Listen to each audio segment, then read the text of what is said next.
In this video, we're going to explore the connection between borderline personality disorder, or BPD, and limerence. I'm going to tell you 3 things you need to know about these intense emotional experiences.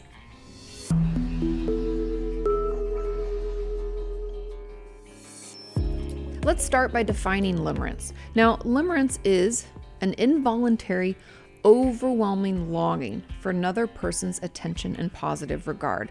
And it's not technically a mental health condition, not at all, but it can be an emotional condition that affects our day-to-day life, especially our romantic relationships. And some key traits of limerence before we get into BPD are that it's a focus on one person.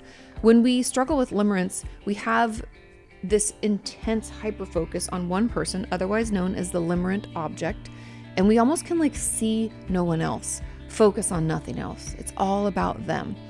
We can also find ourselves idealizing them. So let's say our limerent object does some really bad things. We overlook those. We only focus on the good things, and we almost put them on a pedestal. It's like they can do no wrong. They're so perfect. And we honestly can't see them in any other light. Also, we can have an emotional dependence upon them. Our mood and our self-esteem heavily rely on our interactions, or even just they looked my way. It can totally shift. Let's say we texted them or we waved.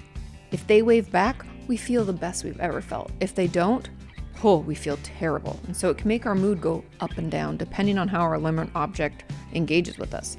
And finally, when it comes to limerence, we have intrusive thoughts. And intrusive thoughts, remember, are persistent and uncontrollable. They just pop into our head and kind of can derail us. So it can be really hard for us to concentrate at school or at work, or even when we're talking to someone else, we can just be thinking about that person. That's what limerence is. Now, let's move into BPD, right? Because I said that they are different. So BPD, otherwise known as borderline personality disorder, is a diagnosable mental illness. BPD is characterized by intense emotional instability, impulsive behaviors. When we have BPD, we can find ourselves, speeding, overspending, things like that, distorted self-image, and unstable relationships. People with BPD often experience rapid mood swings. This isn't like bipolar disorder. We have mood shifts within the hour, within the minute, and it can happen really, really quickly. We can also have an intense fear of abandonment. That's what I would call the main crux of BPD. And we have a difficult time managing any of our emotions. And this can make our daily life, especially our relationships, really tricky. Hopefully, just from those short descriptions, you can see how limerence and BPD differ, right? Limerence is a focus on one person. We idealize them. BPD is really feeling empty, fearing that people are going to leave us, and struggling to regulate our emotions. Which moves me on to the second thing you should know about BPD and limerence, and that is that BPD can lead to limerence or cause it in some ways. And at the very least, BPD can impact the way that limerence is experienced. In the case of individuals with BPD, the line between limerence and their disorder symptoms can blur. The fear of abandonment and fluctuating self-image, both significant elements of BPD, may amplify the feelings of limerence, escalating their longing for reciprocation and the fear of rejection. Moreover, the extreme emotional shifts and impulsivity associated with BPD may fuel the intensity of the limerence experience. What that means is that people with BPD feel things really intensely. I've talked about it before, that those of us who struggle with this feel like emotional burn victims. Any small experience, it feels so intense. And that's why it's so hard for us to regulate. People who don't have BPD can struggle to understand just how intensely we feel things. It's like they don't feel things on the same level that we do. And so it can be really hard for us to know how to manage that. And so that dysregulation, that intensity, can feel all-consuming. And that could connect with limerence, right? Because we're so hyper-focused on this person. We're obsessed with them. We fall in love with them quickly. We can think of nothing else. Also, the fear of abandonment, right? The fear of losing someone can drive a person with BPD to obsessively think and idealize the person they're infatuated with. So it like fuels that limerent feeling. And idealization and devaluation, the cycle of this within BPD, almost that splitting behavior I talked about, that all or nothing, we idealize someone or we kind of throw them under the bus. That's incredibly common because if we feel slighted, we feel like someone's going to leave us or abandon us, we can kind of cut our losses and be like, I can't handle that pain. I'm going to have to get out of here. And so we get caught in this cycle of like, someone's amazing and idealized, and then, oh, we devalue them. They're not going to be there for us. I can't trust them. They don't feel safe. Right? We can go through that cycle with BPD, and you can see how with limerence, if we're idealizing someone, that portion of that cycle can fuel that experience. And the third thing I need you to know is that it can be hard to tell them apart. As you can see, there's some overlap between BPD and limerence. Although from the beginning we could say, but there are some definite differences. Those overlaps are where it gets kind of confusing. Because there is so much overlap between BPD and limerence, let's play a little game. Imagine this. You've just met someone new, and within days, you find yourself thinking about them constantly. Every text they send makes your heart race, and when they're not around, you feel an intense longing to be near to them. It's like nothing else matters. You start to idealize them, thinking they're perfect. They can do no wrong. You rearrange your schedule just to catch a glimpse of them or to get a chance to talk to them. But then, if they don't respond quickly or show the same level of interest, you feel crushed and anxious, wondering what you did wrong. Now, let me ask you, is what I just described limerence or BPD? Let's get into how we can tell.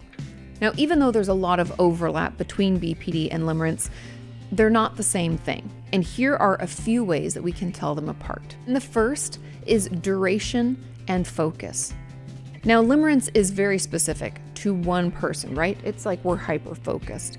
BPD, on the other hand, it affects all parts of our life. Our dysregulation, our impulsivity, that feeling of emptiness is palpable. We feel it all the time. It permeates all the different parts of our life, all the relationships, all the engagements and experiences we have. Notice if this is just happening with one person or if we find this type of behavior occurring in all our relationships, whether or not they're romantic. If we have issues with our boss, with our friends, with members of our family, that sounds more like BPD to me. If we find this just happening with one person that we have a super, super big crush on and we don't even know if they know we exist, that's probably limerence. Next is emotional range. When we are struggling with limerence, it's usually focused on obsession, love, infatuation, kind of all of the emotions or sensations that we would experience when we have a really intense crush on someone. BPD, on the other hand, almost always involves at least a piece of either sadness, grief, anger, or rage, as well as the obsession and the excitement and the infatuation. BPD has a broader range of emotions because of the fact that we fear so much for that someone's going to abandon us. We feel so empty and we can act impulsively, right? Those all kind of cause this perfect storm where we can go from loving someone, feeling so happy, to like rage-filled, upset, and extremely pained. And so if you find, painful emotions being a piece of this, then that's BPD. And if you don't, and it's only those obsession, warm, Twitter-patient type of feelings, it sounds more like limerence. And last, behavioral patterns. When it comes to BPD, we tend to be super impulsive. Do you find yourself overspending or engaging in risky behavior when you're upset? That sounds more like BPD. Limerence itself is more hyper-focused again on that one person. So do we find ourselves just doing everything we can to be around them, to catch a glimpse, working our schedule so that we can just see them for a minute? Then that's more like limerence. And it's important to tease those two things out. So I want to ask you again, going back to our question, which do you think it is? It's limerence. When it comes to mental illnesses, there's a ton of overlap. There's a ton of overlap with just behaviors we have in everyday life. That's why I think any clinician out there who went to school for psychology, whether or not they're practicing today, could tell you that if you go through the DSM, right here, if you go through this, you will find tons of mental illnesses where you have one or two of the symptoms. That does not mean you have a diagnosable mental illness. That just means you're a human.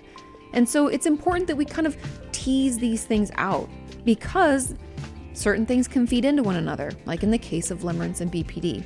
But if you feel like I left anything out, if you think there's any other overlap or something that I overlooked, let me know in those comments down below. And happy to do any others of these comparisons between different diagnoses or different, behaviors and diagnoses. You let me know in the comments down below, and I'll see you next time.